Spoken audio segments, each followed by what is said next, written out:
Hello नमस्कार। IBPS ने अपना 2024 का कैलेंडर रिलीज कर दिया है। आइए फोकस करते हैं डायरेक्टली कैलेंडर पे और देखें कि आरआरबी क्लर्क का एग्जाम कब है। यदि आरआरबी क्लर्क के एग्जाम की हम बात करें तो आरआरबी क्लर्क का जो प्री एग्जाम है वो है 3 अगस्त और 4 अगस्त को।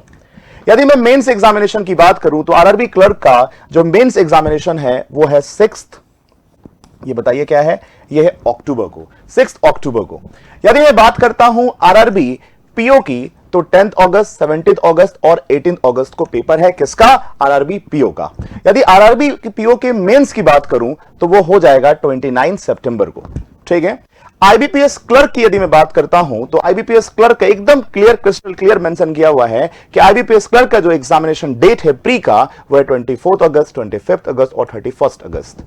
यदि मैं आईबीपीएस क्लर्क के मेंस एग्जामिनेशन की बात करूं तो वो है 13 अक्टूबर को, राइट।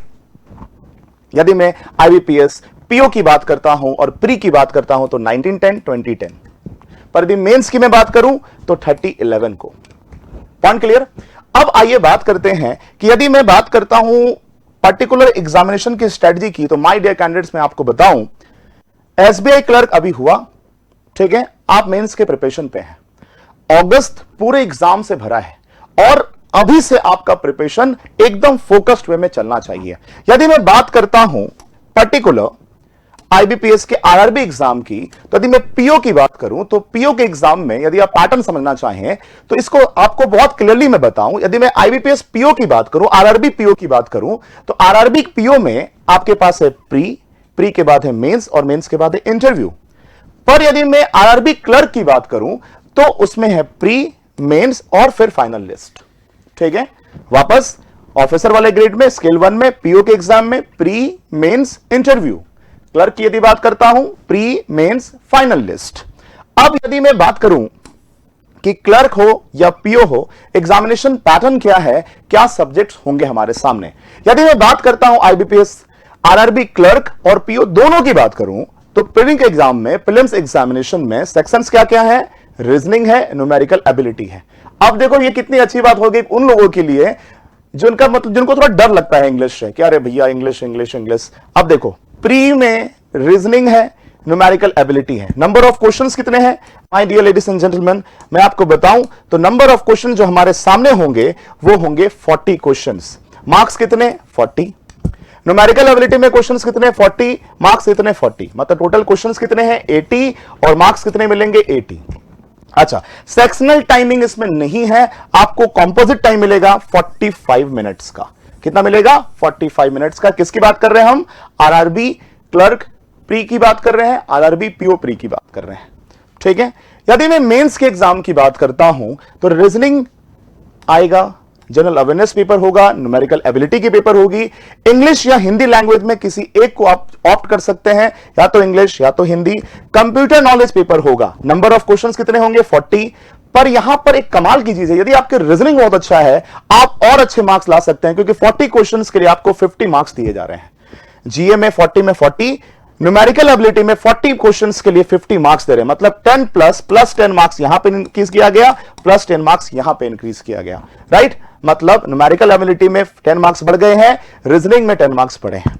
इंग्लिश या फिर हिंदी लैंग्वेज यदि आप ऑप्ट करते हैं तो 40 क्वेश्चंस के लिए आपको 40 मार्क्स अवार्ड दिया जाएगा। पर वही जो 10 मार्क्स यहां पे इंक्रीज किया गया और आपके न्यूमेरिकल एबिलिटी में इंक्रीज किया गया, वही कंप्यूटर में आकर 40 क्वेश्चंस के लिए 20 मार्क्स दे रहे हैं। मतलब नंबर ऑफ क्वेश्चंस मेंस में कितने होंगे? 200 और मार्क्स कितने अवार्ड दिए जाएंगे? 200। माय डियर कैंडिडेट्स, सबसे बेहतरीन कैंडिडेट वही है, सिलेक्शन उसी का होता है जो प्री के साथ साथ मेंटल सेटअप रखे कि वो मेंस का एग्जामिनेशन भी अपीयर करेगा और मेंस का प्रिपरेशन अभी से करना शुरू करेगा, राइट।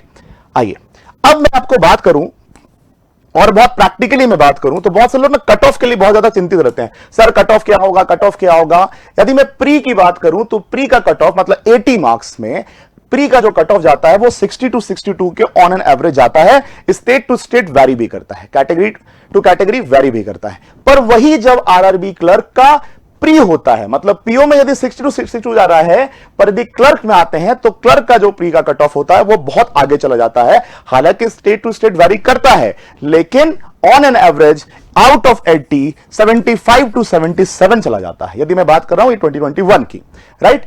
तो यहां पर आपको समझना होगा कि क्लर्क में कट ऑफ ज्यादा चला जाता है, पीओ में कम जाता है। आपको फोकस करना है अभी अपने स्ट्रेटजी पे।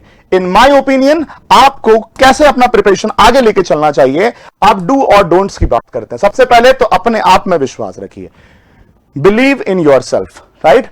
डेवलप करो किसको? अपने कॉन्सेप्ट को डेवलप करो। डेवलप करोगे अपने कॉन्सेप्ट को, कॉन्सेप्ट समझोगे, डेवलप करोगे, राइट।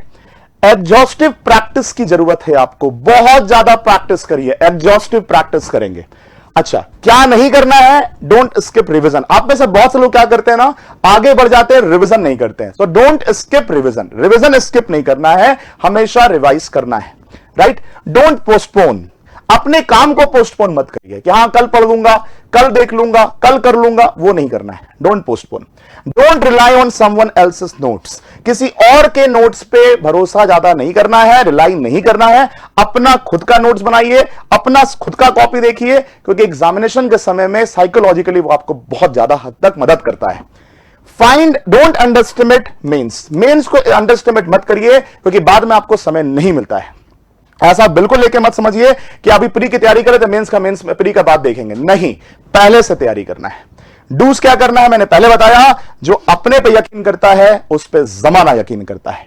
तो डेवलप करेंगे अपने कॉन्सेप्ट को, अपने पे विश्वास रखेंगे, एग्जॉस्टिव प्रैक्टिस करेंगे, कंसिस्टेंसी मेंटेन करेंगे, रेगुलरली पढ़ेंगे, right. Find a revision style that suits you, अपना एक रिवीजन स्टाइल बनाइए, दूसरों को कॉपी करना बंद कर दीजिए।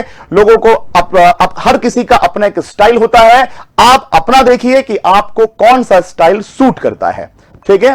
बाकी जुड़े रहेंगे हमारे साथ, मैंने डेट सारा बता रखा है, स्ट्रेटजी भी आगे बताऊंगा। आप इस प्लेटफॉर्म से जुड़े रहिए और इस चैनल को सब्सक्राइब कर लीजिए। बाकी मैं अगले सेशन में जरूर मिलूंगा। थैंक यू एवरीवन, जय हिंद।